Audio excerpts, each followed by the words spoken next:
Hi, and welcome to Hypothetically Intentional, where we ask the question, what if you set intentions with everything you did? I'm your co-host, Andrew. And I'm your co-host, Michelle, and we're glad you're here with us today. Yeah. And today, we're going to be continuing a discussion from last week on Alan Watts' video about Wu Wei, the act of not forcing. And today, we're going to be focusing more on that whole not forcing part, specifically. Yeah. Do you have an intention for today, Andrew? Yeah, I think our intention today should be, here's my intention. I want to learn something new. I think this article, this video brought out some cool, facts that it worked in, sort of in a metaphorical sense, but they were cool facts. And I love learning new things, so yeah, I want to learn something new. I love that. I'm in on that intention. I love learning new things. It always makes me happy. And I think part of that is I like different perspectives. So one of the things, can we dive right in? Do you mind? Yeah. One of the things right away, well, I shouldn't say that. I listened to the whole video first, and then I listened to it a second time, because it was one of those things where it's a lot for my brain to chew on. Oh, yeah. Go ahead. Is it going to derail you if I talk No, real quick? Go ahead. Just, about the video? The way he talks is so funny. Because, I literally kept on thinking that I had accidentally paused the YouTube video, because he just has such long pauses, especially early on. And at first it threw me off. At first I didn't really like it. But as the video went on, I actually grew to really like the way he talked. It was different, so it kept my attention, and it was interesting once I got used to it. But it was really funny because and sometimes you would emphasize a word really strongly, and I'm not sure why. it was just a blast to listen to. I love that. I had that too, and I am familiar with Alan Watts. This video I had never heard before, but I'm familiar with him. But even there were a couple pauses in the beginning too, where I was like, "Dang, did I hit pause? What just happened?" And I love it when he giggles. I find his giggle just funny. I don't know. It's infectious. Anyway, so after I watched the video the second time, one of the things that came in, I actually was brought back to a different episode where we were talking about grit, because what I was thinking about is forcing versus determination or grit. Because I loved how when he started, he was talking about this isn't saying be lazy or don't take action or don't do anything. It's about don't hang on so tight and force things to happen.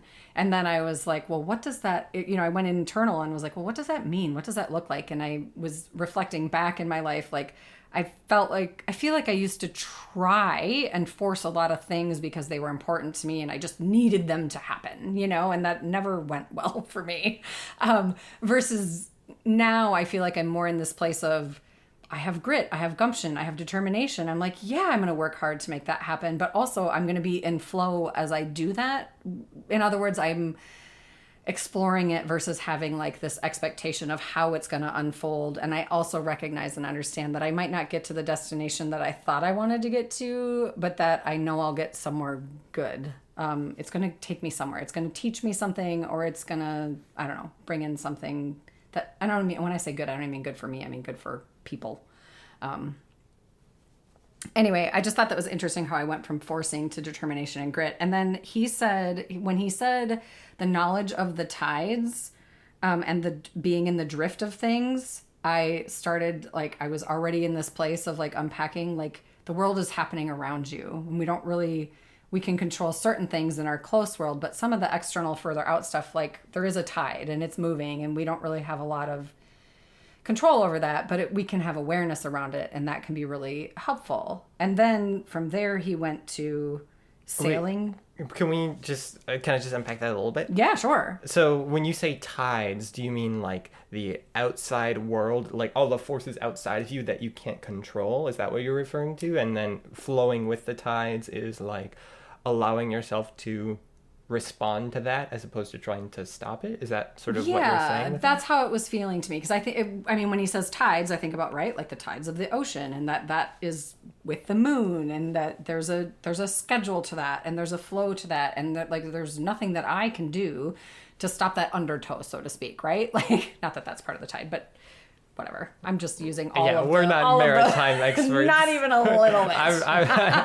But I did go to water. I mean, I literally went from tides to undertow to swimming upstream because that all feels right. Like if I'm choosing to swim upstream, to me that feels like forcing. Like it would be easier for me to get out of the water and walk at that point. But if I'm choosing to swim upstream, that's like it feels like I'm forcing something that is just harder than it has to be. Whereas if I choose a different direction and turn around and float with the current, or swim with the current, that's going to get me somewhere else a lot faster, but it's somewhere else. So just navigating all of those things I thought was interesting. And then when he brought in the sailing rather than rowing, I mean, the fact that Jake and I just took sailing courses last year or this summer was helpful because my brain was in that space then. And I'm thinking about, well, when you sail, like the sails are your tools and they're helpful for you, but you can't control the wind. Like you have to work the wind. You have to help the wind to help you.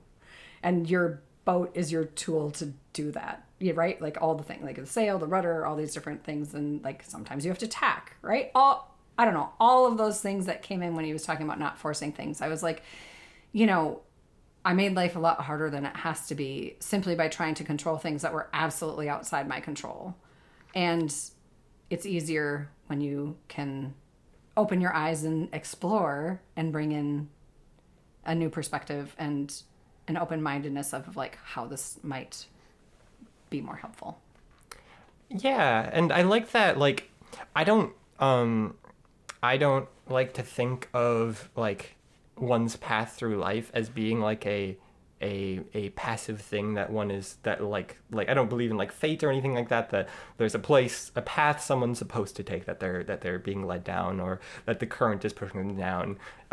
But like I sort of like that metaphor of sailing that you made, because I like different people have different situations they're in and different strengths, and those can be obstacles and those can be benefits, right? And I think of sailing where I've heard before, I don't know how true this is, you probably know because you're a sail master now. But Sailing 101, I'm a master, sure. Okay. Yeah, well, compared to me, you're a master. Fair. I've heard that like you can go almost any direction from an eastward wind. Like you can almost go west with an eastward wind. A wind that's blowing east. If you put your sail and your rudder right, then you can go in like there's like I don't know, like 270 degrees of motion, out of the 360 degrees in a circle, that you can go from a wind that's just blowing one direction. I don't know how true that is, but I've heard it before, and metaphorically at least, I think that's a good way to like in my mind, in the metaphor, the wind is your strengths and your obstacles. If you're trying to go in the direction of the wind, it can be your strengths and your obstacles. And, sailing is utilizing your strengths to get you where you want to go. You're still in control. You can still point the ship wherever you want to go, but rather than fighting against everything that's going on. And sometimes you will have to, but use as much of it as you can, which I think is a good message. Maybe it's like not the most actionable, like on a day-to-day, like obviously if I like it's hard to do, like how do you do that? But I think it's a good thing to keep in mind, that you can turn a lot of things into a benefit or make the most of them. It really depends on how you look at it and what the situation is. But yeah, I love that you said that, because when I was thinking about the sailing piece, I was thinking about the wind and how, like, I mean, there's irons, which is where you're straight, like you can't go anywhere no matter what you do kind of a thing. But that's not true, because there's also a motor on the boat, right? And it's like knowing your tools and resources that you have, knowing your strengths, knowing when things are aligned to give you the most strength, right? To make your strengths the most valuable. And then knowing, I mean, not that you can't sail alone. People do it a lot and all the time. I don't have an intention to sail alone, and knowing who my crew members are, right? Like the people and the resources and the tools that can be helpful. I don't know. I just thought it was the sailing versus rowing was interesting to me, and I found it took me to a lot of different places in my brain that I thought were cool and fun to explore, and just another aha of like, I can ask myself, like, am I swimming upstream? Am I rowing instead of sailing? Because if I'm rowing instead when I could be sailing, not that rowing is bad either. Rowing has a purpose. But I just thought that was an interesting way of speaking about force specifically, right? No forcing. I thought that was cool. And then, he kind of talked about it, about not trying. He talked about, it's not intentional. It just is. I can't remember what he was talking about at that point. Yes. Can I Yes, jump onto please that? do. Because I just wrote down not intentional just is not trying and not cultivated. And I thought that was fascinating and cool. So he brought in this quote, and I don't know where it's from or if it was his. I got the impression that it was from something else.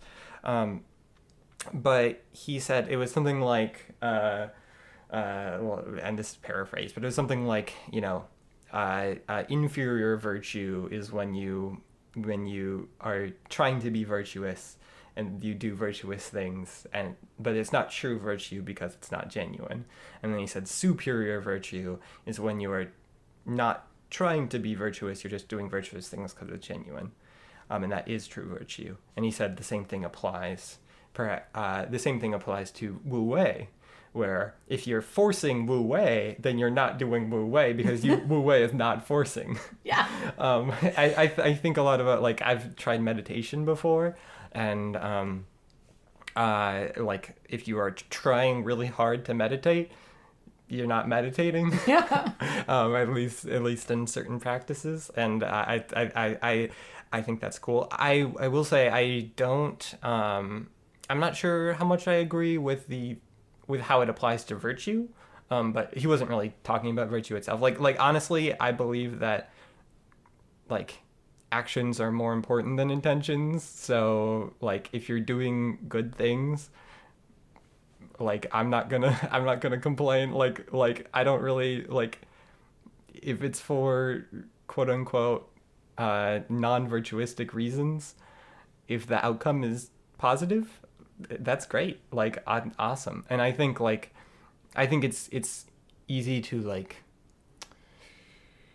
I don't know. I try to lean towards, like, challenging oneself to, try new things or do things. Lean towards challenging oneself to do things, because at least for me, my nature is to not do things, not change things up, to keep things the same. So for me, I try to, like, I could see myself taking that, well, because that's my nature, then it wouldn't be genuine for me to go out and volunteer, because it's my nature to stay in or whatever. And like, so to me, I don't put a lot of stock in people saying, like, don't do virtuous things to do virtuous things. Like, I'm like, that's a fine reason to do virtuous things. Like, if you're pushing yourself to do something, like, that's great. That's a great way to get new experiences and help people or whatever. But anyway, that wasn't really what he was talking about. He used that to, like, draw the correlation. Like, he was just taking that phrase and modifying it for Wu Wei. And in my opinion, I think it fits a lot better for Wu Wei than it does for virtue, because Wu Wei is all about not forcing things, being intentional. Or like, it's about the intentions as opposed to the outcomes. Yeah, I think we just spent a week with our niece, and we were joking, and we've done this together too, you and I and you and Jake, and joking about humble wars. Like, I'm the humblest person on the planet, or like, I am the most humble person I know, and like joking about that. And obviously, if you're claiming yourself to be humble, you're not actually humble, because there's ego involved in that. And I think this is he made that point about the Brahman, which is a yoga term, but he described it as, well, for me, it's a yoga term. I think it's in a lot of places, but the eternal self, like who you really are without labels, like just how you show up, right? But without all of the messiness of almost even the humanness, if you want to take all of that away, right? It's like your highest self, like who you really, the you of you. And he was saying, like, if you claim to be that, like, oh, I am that, I found my Brahman, right? Like, I'm becoming this thing, or I'm becoming virtuous, or I am virtuous. That's like, once you label it, that's classification that, like, takes it away. It's almost like he's saying, like, these words and these labels, like, negate these things. And I was like, yes, and right, like, that's where just things get really messy. I get it. I get the concept of, like, if you say you're going to do this amazing thing and then claim to be super humble about it, and then talk about how incredibly humble you are. And I don't care if you're humble or not, but you claiming to be humble isn't selling me on the fact that you're humble, right? Like, Right. Same thing with virtue. Like, if you're doing these virtuous things because it's important to you to be virtuous, maybe that takes away some of the virtue because it's done with an intention that adds in another layer of something that then negates some of the virtue. But does it matter? Yeah, that's You like know, it's like a weird moral judgment that like who cares Right. if it's like where it's coming from. You're doing nice things. Like that's great. Keep it up. Like like and Right. to be clear, like if you're like harming yourself or like genuinely like it's if it's keeping you from like if it's causing harm to you or whatever, like I consider that as part of the outcomes of what you're doing, and that definitely factors in. So if you're like virtuous to the extent of self-harm and or it's not actually helping the people, it's done with ulterior motives or something like that, that all factors into the outcomes that Yeah. matter. But if those outcomes are genuinely good, like and like that's not a problem, then I don't care whether or not you think you're the holiest virtuistic person ever. It's great that you're doing it, so Right. keep it up. Well, and I think my takeaway from it too, because even like you talking about meditation, or he was just talking about like the void, like the goal is the void, which is like that nothingness, that you just are, like you don't have a requirement to label anything. It's just it is, and I get where he was going with that, and I think the recognition of, or the awareness of the fact that like our human is always going to come in, and that's okay. I have had moments in meditation where I'm like, oh wow, I'm meditating, this is awesome, and I'm like, wait, hang on, I'm not meditating anymore. I just came back to present, but now I can go away and meditate again, and that doesn't make my meditation experience a less than experience, much like we were talking about with virtue or whatever. I think that stuff gets complicated, and I think he was just trying to break down, like, if we're going to go full-blown purist on these things, like this is what that might actually look like. And I also sort of almost got the feeling, or like the vibe of like, and it's humanly impossible to actually live there or be there or even get there, maybe in a flash, right? That's how I feel about meditation. It's like in a flash, yes. And with more practice, longer than a flash. The flashes get longer, but for like to claim that you can drop into meditation whenever you want and stay there for as infinite amounts of hours, I call bullshit if you're human. Like, that's true for humility, that at some point yourself, you being the center of your universe is going to come into this, like you being the main character, you being like the most important thing to yourself, because that is survival. It's going to come in and get in the way. But is it in the way, or is it just is? Yeah, and like that's where I go. It's a big circle. Like, yeah, my perspective on this, like this whole Wu Wei thing, and like that, like I think it's great. I don't think it has to be every minute of every day. Like I don't think that's what he's saying. I don't think that's. I mean, like I don't think that. It's a great like mind state to go in when you can, and there are times when it's super helpful. But I don't think it's, like you said, being able to label things and think for yourself and care about your, like, attach yourself to things is important. And that needs to happen. Probably most of the time. But Wu Wei is a good thing to do, I think, to get some perspective on things. Yeah. Thanks. I thought it was an interesting perspective and an interesting way to just navigate, maybe for someone who has a mindset that tends to get messy, or for someone who really likes to control as much as possible to feel safe. I say to feel safe after that because that was my motive, right? My motive of controlling as much as I possibly could was how I felt safe. It was how I felt protected. And when I felt protected, I also felt loved. And right. And so it was my way of navigating the world. Hindsight, it was a way that caused me a lot of stress, and it required a lot more energy. And it sucked away energy that I could have used for greater purposes for myself and others, right? But so this little video for me was just an interesting perspective of what does it look like to not force, but still be not lazy, right? Like from that perspective. And then B, for me, it was very much, I connected with that, with the childlike wonder and the embracing who I was as a child and who I can still be as an adult, but through the eyes of my child.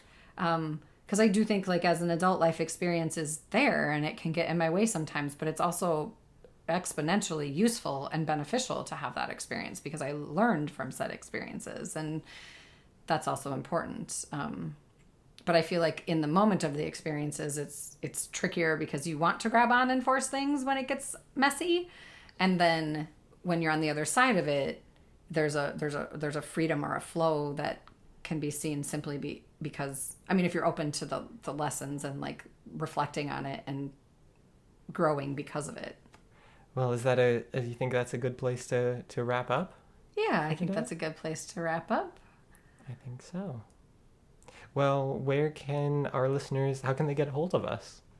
info@jidwellness.com is a great email to use to get a hold of us, to ask us questions or invite us to look at certain things to talk about, or even maybe sometime we aren't talking about an article or a video. Maybe somebody has something else that they want us to talk about. I'm open to that. Are you?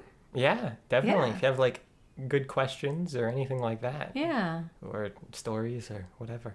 Yeah. And then you can find us on social media, on Facebook and on Instagram. And our website is JIDE Wellness, JAIDEE Wellness.com. You can also find us at all Michelle Alber's social media channels as well. I am open to connecting on those channels as well. My last name has 2 A's, AALBERS. And my first name has 2 L's. Yeah. I think that's it for today. And 2 E's. And 2 E's. And that's 1 fair. M. Oh my goodness and 1 gracious I, me. and a C, and an H. Fair. All right. Be you every day. Bye. Bye.